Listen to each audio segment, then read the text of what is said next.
Hello నమస్తే, welcome to podcast. అమెరికాలో తాజా పరిణామాలు, ట్రంప్ పైన హత్యాయత్నం, అలాగే ఒపెక్ నుంచి యుఏఈ బయటికి రావడం వంటి అంశాలు భారతదేశం పైన ఏ రకమైన ప్రభావం చూపించబోతున్నాయి, యుద్ధానికి సంబంధించిన అంశాలపైన మనతో మాట్లాడడానికి ఇమిగ్రేషన్ ఎక్స్పర్ట్ రాహుల్ రెడ్డి గారు జాయిన్ అవుతున్నారు. సార్ నమస్తే.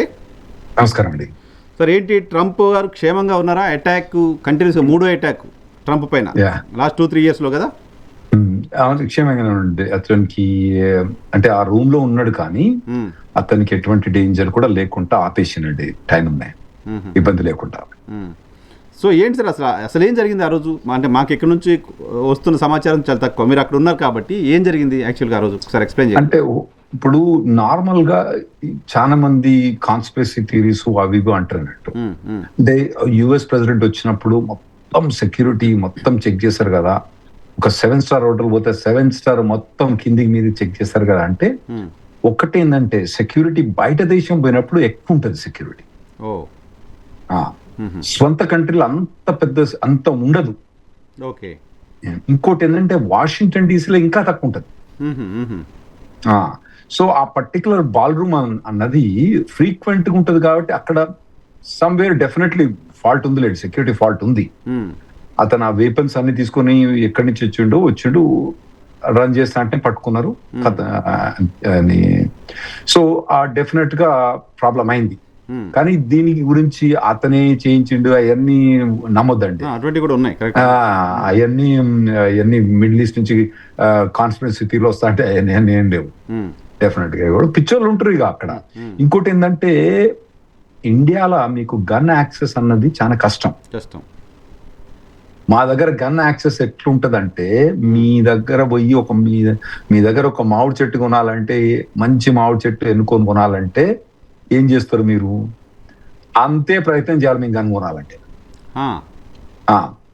మామిడి మొక్క ఏది మంచిదో చూస్తూ తీసుకొని వచ్చేస్తాం అంతే. తీసుకొని వచ్చేస్తాం, రాదు అంటా కాదా అని చూసుకొని మంచిది తీసుకొని వచ్చేస్తాం అంతే. మేము కూడా పోయి స్టోర్కి పోయి అదే చూసుకొని పైసలు కట్టి తీసుకొని వచ్చేస్తాం. అట్లా తీసుకొని రావచ్చు అన్నట్టు. సో అందుకోసం గన్ అన్నది అక్కడ యాక్సెస్ చాలా ఈజీ. ఓకే. సో ఇది ఈ అటాక్ ఫ్యాబ్రికేటెడ్ అనో లేకపోతే రకరకాల ప్రచారం జరుగుతున్నాయి, వాటిని అసలు పట్టించుకోవాల్సిన అవసరం లేదు. నేనైతే నమ్మనండి. నేను ఒక డెమోక్రాట్, ఇంకోటి ట్రంప్ ఫ్యాన్ కాదు. కానీ డెఫినెట్లీ మా ప్రెసిడెంట్ మీద అటాక్ అయినప్పుడు మేము అందరం యునైటెడ్ ఉంటాం. ఏ పార్టీ అయినా ఎవరి మీద అటాక్ అయినా కానీ యునైటెడ్ ఉంటున్నాం. సో డెఫినెట్ గా ఇది సెక్యూరిటీ ల్యాబ్స్ పిచ్చోడు వాడు అటువంటి వాళ్ళు ఉంటారు బానే. ఆడ గన్ యాక్సెస్ బాగుంటది కాబట్టి దానికి మనం ఇంతకుముందు ఎపిసోడ్ లో మాట్లాడుకున్నాం ఎందుకు అనేది. దానికి పెద్ద థియరీ ఉంది కాబట్టి అది సో అటాక్ అయింది అంతే. సో అంటే ఆ అటాక్ అనేది అమెరికా ప్రజలలో ట్రంప్ పట్ల ఉన్న వ్యతిరేకతకు నిదర్శనంగా చూడాల్సిన అవసరం ఉందా, లేదు ఇటీవల పోపుకు వ్యతిరేకంగా కూడా ట్రంప్ మాట్లాడిన మాటల తాలూకా రియాక్షన్గా చూడాల్సిన అవసరం ఉందా? ఒక్కటండి, డెమోక్రటిక్ కంట్రీలా రియాక్షన్ అంటే ఓటు పోయి బ్యాలెట్ వేస్తాం. ఇప్పుడు మీకు ఈ మధ్యలో మొత్తం ఎలక్షన్స్ అయినాయి. బెంగాల్ మీకు స్టాలిన్ నచ్చలేదు అనుకోండి, ఏం చేస్తారు? బ్యాలెట్ పోతారు, ఓటేస్తారు. యుఎస్ లో డెమోక్రటిక్ సిస్టమ్ లో కూడా మాకు ఉన్నాయి ఓట్స్. మీకు 5 ఏళ్ళకోసారి ఎలక్షన్స్ వస్తాయి, కానీ మాకు 2 ఏళ్ళకోసారి ఎలక్షన్స్ వస్తాయి. సో మాకు ట్రంప్ నచ్చకపోతే మేము బ్యాలెట్ పోయి వస్తాము ఓట్లు. అంతేకాని ఇటువంటి డెమోక్రటిక్ సిస్టమ్ లా దానికి తోవలేదు, దానికి లేదు. కానీ అందరూ ఒక రకంగా ఉండరు కదా. కొంతమంది ఓటుతో చెప్పేవాళ్ళు ఉంటారు, కొంతమంది అసలు భరించలేకపోతారు, నేను అసాసినేట్ చేయాలనుకునే వాళ్ళు ఉంటారు. లాస్ట్ టైం ఎలక్షన్ క్యాంపెయిన్లో కూడా ట్రంప్ పైన అటాక్ జరిగింది కదా. అది ఉంటారు తిక్కలోళ్ళు ప్రతి దేశంలో కూడా ఉంటాడు, ఉండరు ఏం లేదు. కానీ అది డెమోక్రటిక్ సిస్టమ్ లో దానికి తావు లేదు. ఎటువంటి పార్టీ వాళ్ళని కూడా అందరు పార్టీ వాళ్ళు కూడా ఖండిస్తారు. మన దేశంలో కూడా అంతే. ఇప్పుడు చంద్రబాబు నాయుడు మీద అటాక్ అయినప్పుడు ఏమైంది? రాజశేఖర రెడ్డి పోయి మొత్తం ధర్నాలు చేసిండు. ఏమని? అగేన్స్ట్ గా. తిరుపతిలో రోడ్డు మీద తిరుపతిలో అయినట్టు రోడ్డు ధర్నాలు చేసిండు, ఇట్లా కాకూడదు అని చెప్పి. న్యాచురల్ గా అది. మన ఇందిరాగాంధీ చనిపోయినప్పుడు కూడా మనకు అప్పుడు ఆపోజిషన్ పార్టీ వాళ్ళు ఎట్లా బిహేవ్ చేసిండ్రు మనకు తెలుసు కదా, ఎట్లా ఏమైందన్నది తెలుసు మనకు. సో డెఫినెట్ గా అటాక్ అయినప్పుడు, ఎవరి మీద కూడా అటాక్ అయినప్పుడు కూడా మీ ఇండియాలో మాదిరే మా దగ్గర కూడా అలానే జరుగుతుంది. అందరూ యునైటెడ్ అవుతారు, ఆ ఇష్యూ మీద యునైటెడ్ అవుతారు. కానీ అతను చేసే మిగతా ఇష్యూస్ మీద అపోజ్ చేస్తాం. కానీ అతను మాట్లాడే మాటలుగా కొన్ని బయటకు వచ్చాయి. హీఈస్ నాట్ ఏ క్రిస్టియన్ అని ట్రంప్ గురించి మాట్లాడారు. సో అంటే అది కంట్రీ పాయింట్ ఆఫ్ వ్యూలో కాకుండా అతని కమ్యూనిటీ ప్లస్ పోపు ఇవన్నీ కూడా ప్రస్తావన తీసుకొచ్చినట్టున్నారు. అంటే ఎవరి బిలీఫ్స్ వాళ్ళకు ఉంటాయండి. ఇప్పుడు రిలీజన్ అన్నది అతని పర్సనల్ బిలీఫ్, హౌ ఈ బిలీఫ్స్ అన్నది అతని పర్సనల్ బిలీఫ్. ఇక హిందూ అంటే హిందూ డెఫినేషన్ ఏముంటది, క్రిస్టియన్ అంటే క్రిస్టియన్ డెఫినేషన్ ఏముంటది. పోపు బిలీవ్ చేస్తారైనా ప్రొటెస్టెంట్స్ బిలీవ్ చేయరు. ఆయనంత మాత్రం అతను క్రిస్టియనా కాదా అన్నది డజంట్ మ్యాటర్. అతను క్రిస్టియనా, ముస్లిమా, హిందువా, నాన్ బిలీవరా, it doesn't matter. For the purpose of the attack it doesn't matter. He should not be attacked, period. మీకు ఒక అమెరికన్ సిటిజన్గా మీకేమనిపిస్తుంది? ఇటీవల కాలంలో అమెరికా అధ్యక్షుడికి సంబంధించిన భద్రత పైన రకరకాల అనుమానాలు, అపోహలు వస్తూ ఉన్నాయి. వైట్ హౌస్లోనే ఆయన సపరేట్ బంకర్ కట్టుకుంటున్నారంట, సో సేఫ్టీ కోసం ఏదో చేస్తున్నారంట, ఇలాంటి వార్తలు కూడా చాలా చూస్తూ ఉన్నాం మనం. లేదండి, వైట్ హౌస్ లో బంకర్ కట్టుకొని ఉంటే రోడ్ల మీద తిరుగుతా అంటాడు ఆయనే. ఇక్కడికి ఫంక్షన్ లో పోతా అంటాడు ఎప్పుడు కూడా. అట్లేం లేదు, బంకర్ కట్టుకొని ఎందుకు, మనకి అన్ని పబ్లిక్ మీటింగ్స్ లో పోతూనే ఉన్నాడు అతను. G20 మీటింగ్ పోతాడు, ఇక్కడ పోతాడు, అక్కడ పోతాడు, అన్నిటి పోతూనే ఉన్నాడు అతను. ఎక్కడికి పోతున్నాడు, అన్నిటి పోతూనే ఉన్నాడు. అట్లేం లేదు, అమెరికా అంత భయపడి ఉండదు. ఇక ఇంకోటి ఏంటంటే తిక్కలోళ్ళు ఉంటారు, వాళ్ళు చేస్తారు. కానీ దీనికి మొత్తం ఏదైనా వేరే గవర్నమెంట్ ఏదైనా కోఆర్డినేట్ చేసిందంటే నేను నమ్మను ఇవన్నీ. సరే, మరి ఏదైనా అన్లెస్ ఏదైనా క్లియర్ గా తేలితే తప్పితే నేను నమ్మను. వాళ్ళైతే ఉన్నదని అంటలేరు ఇప్పుడు, కాబట్టి వాళ్ళు కూడా గవర్నమెంట్ ఉన్నదని ఉండదని చెప్తారు కదా, వేరే వాళ్ళ హస్తం ఉందని చెప్తారు కదా, అటువంటిది ఏం లేదు. సో ఇటువంటి తిక్కల అటాక్స్ మనం అందరం ఖండించాలి. As American citizen I definitely నేనైతే కండెమ్ చేస్తా. ఇటువంటి అన్ని కూడా ప్రపంచంలో ఎక్కడ జరిగినా కూడా కండెమ్ చేస్తాం కదా, ఇక్కడ కాదు కదా. ప్రపంచంలో ఇరాన్ వారు, ఇటువంటి ఉద్రిక్తతలు, వీటన్నిటి నేపథ్యంలో అమెరికా అధ్యక్షుడు ట్రంప్ అనే ఒక పర్సనాలిటీ చాలా మందికి హిట్ లిస్ట్లో ఉన్న పర్సనాలిటీగా ఉన్నారు. ఎవరు అవునన్నా కాదన్నా చాలా మందిని ఇబ్బందులు పెడుతున్నారు. ఆయన వల్ల ఈ ప్రాబ్లం వచ్చింది, అక్కడ అమెరికా ఇరాక్ యుద్ధం చేసుకుంటే మొత్తం ప్రపంచం అంతా అతలాకుతలం అయిపోతుంది, ఇటువంటి ఒక చర్చ ఉంది. సో అటువంటిప్పుడు న్యాచురల్గా ట్రంప్ టార్గెట్ అవ్వడానికి సంబంధించిన అవకాశం ఉంటుంది కదా చాలా మందికి. ఆయన ఎవరో తెలియని వాళ్ళకి కూడా ఆయన టార్గెట్ అవ్వచ్చు. ఒక్కటండి, ప్రెసిడెంట్ అనేవాడు ఇండిపెండెంట్ గా భయపడకుండా డెసిషన్ తీసుకోవాలి ఎప్పుడు కూడా. నేను ట్రంప్ ను చాలాసార్లు వ్యతిరేకిస్తా, ఇంకా ముందు కూడా వ్యతిరేకిస్తా, అది వేరే విషయం. కానీ ప్రెసిడెంట్ అన్నవాడు ఇండిపెండెంట్ గా డెసిషన్ తీసుకోవాలి, ప్రతిదానికి భయపడకూడదు. ఇప్పుడు మోదీ గారు ఉన్నారు, అతను టెర్రరిస్ట్ మీద, అంటే నాకు తెలిసిన రికార్డ్ ఏంటంటే అతను టెర్రరిస్ట్ టాలరేట్ చేయడు. ఒక్కరిని చంపితే 10 మందిని చంపుతాడు, ఒకరి మీద అటాక్ అయితే 10 మంది మీద అటాక్ చేస్తాడని పుకారు ఉంది. అయినంత మాత్రాన మోడీ మీద డెఫినెట్ గా టెర్రరిస్ట్ కూడా, ఇప్పుడు మన్మోహన్ సింగ్ కన్నా మోదీ మీద ఎక్కువ డెఫినెట్లీ ఉంటది కదా టార్గెట్, వాళ్ళు న్యాచురల్ ఉంటది కదా.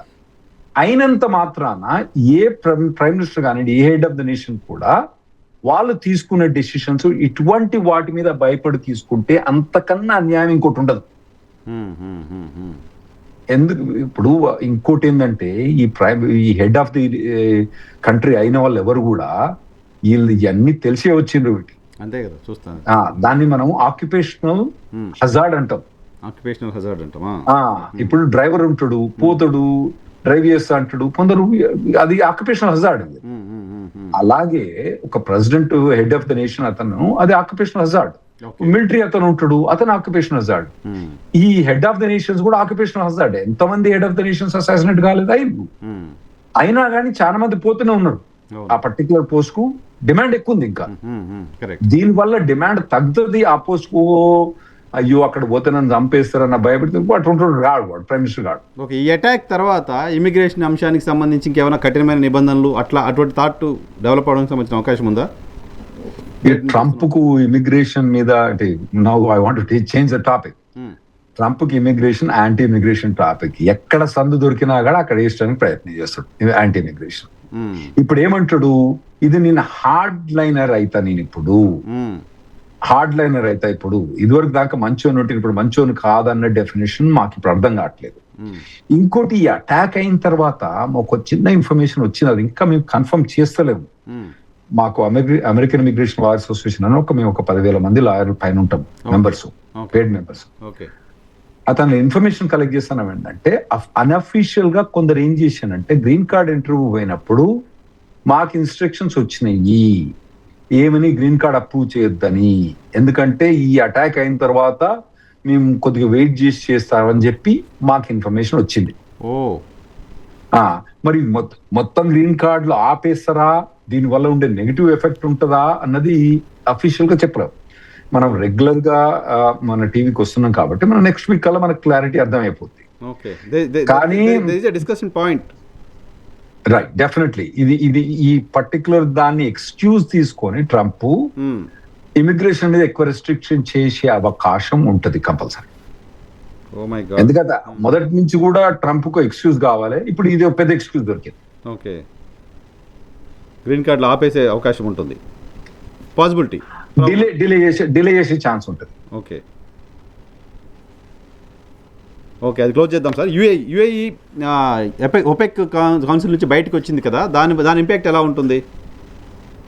ఇప్పుడు మొత్తం మనకు 100 million barrels per day production అండి. మనకు మొత్తం ప్రపంచంలో మనకు అయ్యే కన్సంప్షన్ అప్రాక్సిమేట్లీ 100 మిలియన్ అంటే మరి మీ దగ్గర 10 కోట్ల బ్యారల్స్ ఎవ్రీ డే కన్సంప్షన్. నాకు లెక్క కరెక్ట్ $100 మిలియన్ ఏమంటారు, 100 మిలియన్ బ్యారల్స్ ఏమంటారు. So 100 million barrels per day మనకు ఎవ్రీడే కన్సంప్షన్ ఉంది. అయితే ఈ ఒపెక్ అన్నది ఏం చేశానంటే ఈ ఆయిల్ ప్రొడ్యూసింగ్ కంట్రీస్ ఇవన్నీ ఒక అసోసియేషన్ ఫామ్ చేసింది. 1970s లా ఫామ్ చేసింది. 1970s లో ఫామ్ చేసి ఏం చేసిందంటే, అరే నాయన మనం ఆయిల్ ఇష్టం ఉన్నట్టు ప్రొడ్యూస్ చేస్తే ఆయిల్ ప్రైస్ తగ్గిపోద్ది, ఇది మనకు నష్టం వస్తుంది అని చెప్పి వాళ్ళు ఒక గ్యాంగ్ అప్ అయ్యి వాళ్ళు దీన్ని చేసిండ్రు. ఏది ఒపెక్ అని మొదలుపెట్టి వాళ్ళు ప్రైస్ కంట్రోల్ కోసం చేసిన అన్నట్టు. ఓకే, మన ఇండియాలో అంటే నాకు వెనకట లా తెలుసు, ఎప్పుడో లా చేసిన ఇండియాలో, ఎప్పుడు లా అదేనో కాదో నాకు తెలియదు. 30 ఏళ్ళ కింద లాయర్ అయిన అక్కడ. So monopoly restrictive act of India అని ఉంది ఒకటి. ఓకే, దాని ఏంటంటే అన్ని కంపెనీలు కూడుకొని, ఇప్పుడు సెల్ ఫోన్ కంపెనీలు అన్ని కూడుకొని, అరే నాయన మనం నెలకు $500 ఛార్జ్ చేస్తాం కదా, మనం పని చేద్దాం, మనం ఉన్నదే 5 కంపెనీలు కాబట్టి 5 కంపెనీలు మనం అందరికి $2,000 ఛార్జ్ చేద్దాం, అంతకన్నా తక్కువ కూడా ఛార్జ్ చేద్దని అటువంటి వాటి మీద యాంటీ రిస్ట్రిక్షన్ గవర్నమెంట్ లా ఉంది ఇండియాలో. అదే తీరులో యుఎస్ లో కూడా ఉంది. కానీ ప్రపంచంలో కూడా అటువంటి లాను వయలేట్ చేసేది నెంబర్ 1 ఏంటంటే ఒపెక్. వాళ్ళందరు గ్యాంగ్ అప్ అయ్యి ఆయిల్ ప్రైస్ పెంచేస్తాను మనకు. ఆయిల్ ప్రైస్ పెంచేసింది వాళ్ళు. ఒకవేళ ఒపెక్ లేకపోతే మనకు నార్మల్ గా ఉండే $70 పర్ బ్యారల్ అంటే 200 లీటర్లు, $70 పర్ బ్యారల్ $20 పర్ బ్యారల్ పోద్ది. ఓకే ఓకే, మీకు ఒకటి తక్కువైపోద్ది. ఒకటి అర్థం చేసుకోవాలండి, మనకున్న డిమాండ్ కన్నా ఒక 5% ఎక్కువ కనుక వాళ్ళు సప్లై చేస్తే ఆయిల్ ప్రైస్ డ్రాస్టికలీ తగ్గిపోద్ది. ఒక 5% కనుక వాళ్ళు ఎక్కువ ప్రొడ్యూస్ చేస్తే డ్రాస్టిక్ తగ్గిపోద్ది, తక్కువ ప్రొడ్యూస్ చేస్తే డ్రాస్టిక్ గా పెరిగిపోతుంది. ఓకే, సో ఈ ఒపెక్ అన్నది వీళ్ళు ఒక కార్టెల్ గా తయారయ్యి ప్రైస్ కంట్రోల్ చేస్తుంది. దీన్ని ట్రంప్ ఫ్యాన్ కాకున్నా కానీ ఈ పర్టికులర్ ఇష్యూ మాత్రం ట్రంప్ ఫ్యాన్. ట్రంప్ మొదటి నుంచి కూడా ఈ ఒపెక్ ను అపోజ్ చేసుకుంటూ వచ్చింది. ఈ ఒపెక్ ఆర్గనైజేషన్ ఇల్లీగల్ ఆర్గనైజేషన్, దీన్ని అపోజ్ చేయాలి, దీని నుంచి బయటికి రావాలని చెప్పి పెట్టుకుంటూ వచ్చాను.